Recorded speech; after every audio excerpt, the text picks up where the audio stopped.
শনিবার রাত থেকে অশনি সংকেত দেখতে পেয়েছিলেন জলপাইগুড়ি শহরের প্রধান বাণিজ্য কেন্দ্র দিন বাজারের ব্যবসায়ীরা। রাত থেকে হোলসেল মাছ বাজার সহ অন্যান্য জায়গায় জলে থই থই।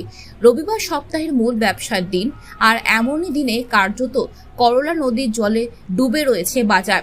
এই প্রসঙ্গে দীর্ঘ ৬২ বছর ধরে এই বাজারে মাছ বিক্রেতা সর্বণ শাহ বলেন, বছরে ২-১ দিন আমাদের এই ভোগান্তির শিকার হতে হয়। আজ মাছ বাজার নিজেই ডুবে রয়েছে। অপরদিকে মূল বাজার করলা নদীর জলে প্লাবিত।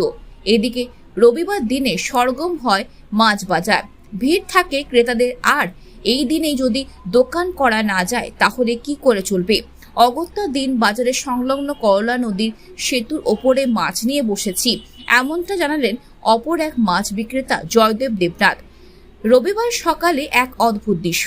জলপাইগুড়ি শহরে যে নদীর জলে প্লাবিত ব্যবসা, সেই নদীর সেতুর ওপরেই মাছ থেকে সবজি নিয়ে চলছে বেঁচে থাকা সংগ্রাম।